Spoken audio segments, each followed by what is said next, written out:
All right. Good morning, good afternoon, good evening, wherever you might be. I always kick my lives off with that because I do, again, think it's so super cool that we now live in a world where we can join in and engage wherever we are. It doesn't really matter any longer, which I think is so super cool. So to kick it off, I'm here in Houston, Texas, and cool enough, Daniel is not that far from me. So Daniel, why don't you share where you are? Yeah, I'm on the southeast side of Houston near NASA, and I'm so excited to be here today. Thank you. Thanks for being here. We'll do introductions in a second, but just for those that don't know, we are actually only maybe, depending on where exactly his address is, we're probably about an hour and 15 minutes away, depending also on time of day of travel, right? Because Houston is pretty large, but I'm way on the northwest side. So we could actually at some point do an in real live. We've been engaging for months and I have yet to meet him live, which to me is super crazy. But hey, we're going to make that happen sometime. So Thanks. in the comments below, make sure that you let us know where you're located. I will try to, as I always do, type some as we're engaging. I manage, but all of it all at one time. So we all know that becomes a little bit cumbersome. So if you think I'm not paying attention, I actually am. I do very good. I am very good. I do well at actively listening all the time, but I might just be trying to manage some of the comments and all of that other good stuff. So the tech aspect of it, which I'm actually getting pretty good at. So that being, because I used to diminish my capabilities and I used to say that I do a really terrible job, but I actually do a pretty good job now. So kudos to me. So before we get into allowing Daniel to, or not allowing, but having Daniel introduce himself, I quickly want to share how we met. So we live here in Houston. And actually, I don't think you know this, Daniel, but I sold into Bank of America during the time that you actually worked for Bank of America. It was one of my largest deals that I had an opportunity to close. But anyway, nonetheless, he has a very long history. We've lived in the same neck of woods for quite some time, but we just met more recently through a friend of ours, Peter Ainley, and we have been engaging together in these executive forums for Peter's leadership program that he has. So we can share more about that later, should you be interested. But that's how we met. He has a tremendous amount of experience and history in cybersecurity and intelligence. And so I'll let him do his own intro because I would most certainly do a disservice. But I think he's super cool, has a lot of information. I'm super excited that we had an opportunity to meet, and I'm more excited that he's here today. So maybe, Daniel, if you can take it over and share with us a little bit about who you are and what you do. Thank you so much, and I'm super excited to be here with you and your amazing audience. And so, I guess my first real experience was military. I managed a pizza place before that, but I went into the military a little bit late, age 23. I signed up for an opportunity to. I said, "What's your hardest job?" And they said, "Signals intelligence collector." I didn't know what that was, but I said yes. And I ended up learning Spanish, learning how to jump out of airplanes without seriously hurting myself. And I was in the 82nd Airborne Division for 2.5 years. My marriage, unfortunately, didn't survive my first term in the Army. So my son had moved back to Texas, and I wasn't getting to see him enough. So I left the regular Army, and I went into the Army Reserves, becoming an interrogator, and then shortly thereafter an interrogation instructor. I have a combat deployment. I spent 10 years in the Army Reserves. I got to actually do real world interrogation. And from there, I helped design an advanced interrogation and analysis course as a contract instructor for the military. I moved to Honduras, where I worked in textile exports. I got remarried and had the best boss ever, and still happily married to that boss. And then I love that. And I wish my husband could adopt that mentality, but go ahead, keep going. and so from there, eventually, actually, I guess I should tell you, I got home invaded in Honduras, guns at my kids' heads. which led me to meeting a guy who ran a physical security company. And after we became friends, 6 months later, he asked me, he said, "Hey, my company's bleeding money. Do you think you can help me figure out what's going on?" So I ended up running a physical security company in one of the most dangerous cities in the world, with a company of over 400 employees. So that was interesting. I did consulting on kidnappings and money drops and things that, most people hopefully don't experience. Never had experience. Yeah. And then I came work to the U.S., worked for Bank of America doing cyber security, first in the intelligence space, and then I transitioned into cyber exercising, where I designed disasters. I used to tell people I get paid to break the bank. And so I would help leadership teams think through crises, especially around cyber, but also business continuity and disaster recovery. Wow. So then what led you to start your own business and break away from the corporate world and now here reside in the Houston, Texas area doing your own gig? Yeah. So I thought, the bank wanted me to move into an office, and it didn't work for me economically. They wanted me to go to Denver. Cost of living's higher in Denver. They weren't offering me more money to do that. So, I'd sort of outgrown my role. And so I was ready to step out on my own. And so I had a clear vision. I'm going to sell cyber exercises to amazing companies. And then COVID happened. And guess what? Nobody wants to buy a simulated disaster for their business in the middle of an actual disaster for their business. No. And a disaster that no one would have, one, anticipated, and two, no one knew how to, it wasn't like you could be proactive. We were already in the midst of it, and no one knew how to manage or navigate through it because there was so many unknowns.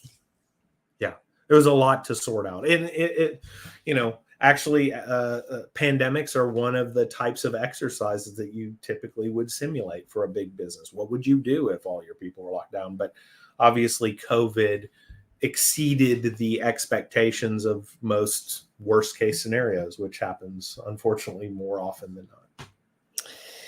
Wow. So such a varied background. And we, here on Caff-AI Chats, we talk about AI, right? And now all of a sudden we had the pandemic happen. And while AI has been around for a really long time, right? Probably more than most even know. It dates back to officially, and I think it's 1956 when IBM, MIT, and there was a third group that they all partnered together. So it's been around for a while, but when the pandemic happened, we all then were sequestered to our homes. We were isolated. We were then really sitting in front of our laptops. All of our meetings, when we started to have them again, were happening from home on our computers. And so now emerged this digital age that we had already been down that path before, but it was just exceedingly at a faster pace than previously because of the scenario that we're in. Thereby, then we have, as a part of this digital age or digital revolution or whatever you want to coin it, right? We all of a sudden had the emergence of AI into mainstream, right? Into the mainstream population. So now all of a sudden we've got generative AI and the various other solutions. So I'd love to hear a little bit about how you are really integrating that within your practice, some of the things that you're challenged with now and problems that you're trying to solve. But before that, I would love to talk about maybe some top story or something that's interesting within AI that I think our readers, no one's reading us, they're listening to us. And that our listeners, it's a Wednesday morning. I don't really know why I'm struggling here this morning, but nonetheless, that our listeners are either maybe not aware of or need a little bit more information about. So we were chatting before, and we were talking about something that is pretty interesting. So I'm going to let Daniel, because this is really his story, but think about when ChatGPT was first launched. This is going to be important to understand or provide some context around. When ChatGPT first launched mainstream, the data that it was actually leveraging to provide the output was data from 21 and earlier, not current data. But interestingly enough, Daniel was sharing with me a story. So Daniel, you want to elaborate on that? Yeah, I'd love to, Denise. Thanks. So one of the things that I I'm skeptical about things. I want to in the intel field, trust but verify is a term that's used a lot. Yeah. A lot of people are very, very sure that things happened, but then when you actually press in, you find out they have no direct knowledge that it actually happened. They just take it on faith of something that they heard or read, and you see that a lot. Conspiracy theories, for example, right? There's a lot of people that believe a lot of conspiracies, and some of those conspiracies are probably true, and some of them are absolutely made up, that could out of whole cloth. So one of the things that as AI started to get introduced, a buddy of mine was really excited about it, and he pulled had AI tell me about Daniel Hammond, and I looked at it. It was ChatGPT, and in that report, there were things that were true about me, and then there were things that were made up. They absolutely, this isn't true. And the other thing was there was nothing about me from 22 on. So, for example, since 2022, I've written 6 books, and so that's a lot of books, by the way. Author. Yeah, thanks. It didn't mention that I'm an author. And so I had a concern that this new report that has been generated about me would then be pulled by other AIs and other search engines. When people ask, who is Daniel Hammond and what does he do? There's 20% there that's not true about me, right? And then if it's, let's say it's got us 80% accuracy and some other AI pulls that information, now that 80% has degraded another 80%. And so, eventually you're like making a photocopy of a photocopy of a photocopy. And eventually it's like, yeah, this isn't the guy that I know. Right. And so, because by the way, if you don't know, when you make a photocopy after a photocopy after a photocopy, the output becomes a lot lighter every single time. It's lighter. It's Abyssian. I was going to speak German, a little distorted. Sorry, I kind of go between German and English often, but it's often distorted. It's lighter in color, right? So it totally changes what the end result was to what it is now each and every time that it goes through this pattern. Right. Every imperfection is multiplied. You can't get back to the original quality as the copies get made. And if you're running it on different copiers, each copier has its own little imperfections, and so each one gets worse and worse. So fantastic description of that. And it's like we were talking before, it's a telephone game, right? If you have a message to pass to 10 people, it's not going to be the message that it started out with, unless they're all have photographic memories or something.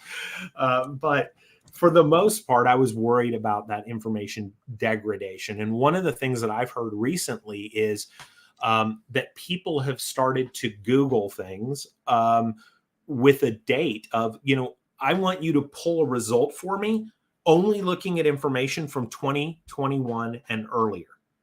And I think what that does is it's trying to offset the noise that's been generated by AI, right? If you want to trust that the information that you're looking at, it's better off if you're looking at information that might be more firsthand. And again, none of this is perfect. Part of my job doing cyber intelligence was reading a news story and seeing what was said in that story, and then going back to the source, trying to find what was the original source of that story. So again, it's the same thing in reverse. I'm trying to get back to what was, and you'll see that, right? There's scientific reports where the news people write a headline that actually contradicts the results of the actual experiment, right? But nobody gets past the headline. They just take the headline and they run and they tell everyone the sky is falling. So, yeah. Well, and if you think back, this is where I talk about this all the time. We live in this society right now, or this culture in which, like, if you look at Facebook, when the war happened with Israel and the Gaza Strip, right? All of a sudden on Facebook, you saw people copying and pasting the same post with the history originating back to before time when the Bible had been written, right? And it had all these facts that sure are facts, but what they were doing in the end of all of that was that they were making a decision on who they were going to side with. When in actuality, we don't live there. We don't know all unless you are educated on a daily basis. Like you live there, you are watching the news, and you're watching not the US news, but you're watching news that is unbiased, right? And that is providing you information. You can't or unless that's your heritage, your culture, you can't logically make a decision on what side you're going to choose without enough information. But people were copying and pasting this because it seemed like the cool thing to do. And that was what they were leveraging as a way to create or to manifest their opinion, which to me, and that's unfortunate, but that's an example of what we're doing these days with everything. We're taking everything for face value and not actually doing enough of our own homework and research to truly make the determination as to, whether or not we believe this is true. Do we side with this? Is this the perspective we want to take? Instead, they just take it at face value and move on to the next subject. Yeah. There's biases in everything, people, technology. And again, one of the things that I do is challenge that, right? I mean, when you're interrogating somebody, they believe you're the enemy, right? And you've got to start there and work with, hey, I'm actually not that bad of a person. And, there is common ground that we can find. But for me to find common ground with somebody, I have to understand where they're coming from. And so rather than looking for unbiased stuff, I'd almost rather search the extremes, not the radical extremes, but the extremes, so that I can get both sides of the story and knit together what might be there. And so that's certainly been one of my concerns for AI is if I ask AI for information about, let's say, a war that's going on, it's got its own biases, and I don't know where it's getting its information from.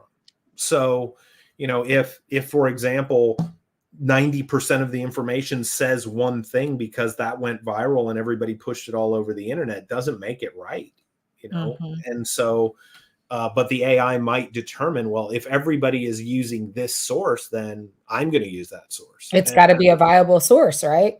Right. And in actuality, it might not even be a viable source. Correct. And it could be propaganda, right? Propaganda is like intentional disinformation that they're pushing at people to impact their opinions and sway their opinions. You see that in election stuff, right? There are biases in everything on both sides, right? And so you've got to, I like the critical thinking part. And to do that, I need to know the source of my information. So for me, it in some ways, it makes sense to go back before the noise of AI started generating additional information that's not able to be sourced, right? And I can tell you, I had a buddy of mine pull a report on financial institutions that were hacked. And I specifically said, have the AI source where they got that information from.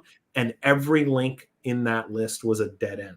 There was no information there. And so I'm like, well, what's going on here? I mean, you tell me this organization's been hacked. I can't find that in Google anywhere. No trace of that story. So what have you given me? I don't understand, right? Does not compute. Well, so when you have, so I guess when we talk about AI here in this right now at this moment, we're talking about generative AI. Now, in the world of AI, it is much more than just generative AI, but everyone leverages Gen AI right now as their solution or as a solution, and so it's commonly used, right? So we'll disregard the fact that AI is much larger and bigger and is more than just generative AI. And we'll stay focused on generative AI since that's where the masses and the majority of people are really focused on and leveraging the most of. So when we talk about, you've alluded to some of the things that you do, but maybe because I know today's session is going to be a little bit shorter than most of them. So I want to be respectful of your time. So maybe share with everyone, while you've already alluded to it, some of the steps that you take when you go to ChatGPT or any other. There's Perplexity, Meta AI has their own now, whatever solution you're leveraging for ChatGPT functionality, where you're putting in prompts expecting to get output. what are some of the steps that you take in order to ensure that it's accurate data, or maybe not accurate, that it might not be inaccurate data and could be inaccurate, so that you know how to leverage those outputs and whether or not to leverage them? Yeah, thanks. That's a great question. I think from my perspective, I leverage AI as if they are newbie research assistants. They are smart, but not experienced, Love that. and so I will always check their work, right? And I'll always ask them, where did you get this information from, right? That's super important for me. I need to be able to cross-reference that, because I don't want to go on the record saying something that's not accurate. Integrity is my number one value. I do everything I can to speak truth. So, you know, I I won't use AI to write articles for me, right? I will use AI to generate interest topics. Yes. What might be a good topic for? And then maybe even you can go even a bit deeper and go, what kind of subtopics would make interesting conversation for? And I really love how it can give you a different perspective, right? I can ask it, what are the 5 topics that I can talk about critical thinking, right? And then maybe I'm going on a podcast about AI, and then I could ask, well, what are 5 critical thinking topics that connect to AI, right? And if it doesn't lie to me because it's biased for AI, I might have some good topics. So it gives me a good place to sort of see where to get started, right? It's a good spark plug to get something going. You know, I had a friend of mine create a grid about topics I talk about, and there were 10 topics, and then they were cross referenced with specific things. And all I had to do was go into Chat GPT and go, give me A XV, whatever it was, and it would give me topics in that area for things that I could talk about. And I haven't used it much, but it's there as a tool, and I would definitely feel confident using it for that purpose, but not telling me what the world is like. I wouldn't trust it for that. I do actually, for my own purposes. I use it in the same way you do, an idea generator, for a lack of better way to describe, right? So an idea generator for topics like you mentioned, or maybe not specific topics, but for activities in which you're mentioning. I also use it, as I create content. What are some, give me an outline of what you think might be, but then I take that a step further, take that information, and then do my own homework, right? To make sure. So what I hear you saying, though, is for when you are looking for information, which I do as well, I'll say, rather than having to go to Google and then sift through a million different websites, I'll say, hey, I need information on this. Can you provide me some statistics and also cite the source? So then I can go back to the source and determine, first I look to see if the source is a credible one. If it is, then I'll go back to that source and actually look to see if that's what was the context of that information that source provided, right? Awesome. Yeah. The same, right? I mean, I want to see it. I want to see the original information as best as possible. And I think that's another danger with AI is as it starts pulling information, it doesn't always source the information. And in fact, it usually doesn't source the information. So is there a risk to you that you're stealing someone else's idea because AI said, oh, you asked for this and here it is, without citing, well, that's proprietary information that some genius thought up, and now you're talking about it as if you're that genius. I don't want to be that guy either. I get that. I don't either. And I know we're a little short on time. So I want to let everyone know that I hope to have Daniel back on. If for anything, maybe we do coffees with Denise where we really have an opportunity to dive into a little bit more of his history and his background, because he has an interesting story to tell. So nonetheless, I want to thank everyone for having participated. My takeaway from this really is that as much as we want to leverage AI, generative AI in particular, right? So not the other solutions that are out there that are much larger and bigger and probably have a completely different impact than generative AI. But if we're going to leverage generative AI, let's use it as an idea generator like we all talk about. If you use it for facts as a fact generator, what you need to do is go back and check those facts. And there are ways that you can do that Daniel and I both referenced and spoke about. But if you have more questions about how to do that effectively, Daniel's your guy. How can everyone connect with you, Daniel? Yeah, Well, first off, before you can see on the LinkedIn scroll on the bottom, you'll see his LinkedIn handle. But are there any other ways that we can connect with you? Or even if we go to your LinkedIn, what's the best way? DMs, comments?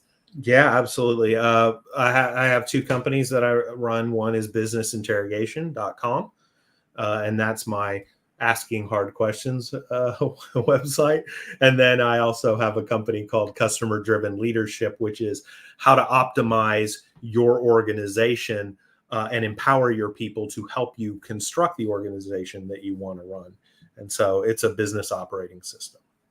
Love that. And you can also find us. We have an upcoming executive forum in May. So stay tuned for more information. You can find that, and I'll try to post that in the comments.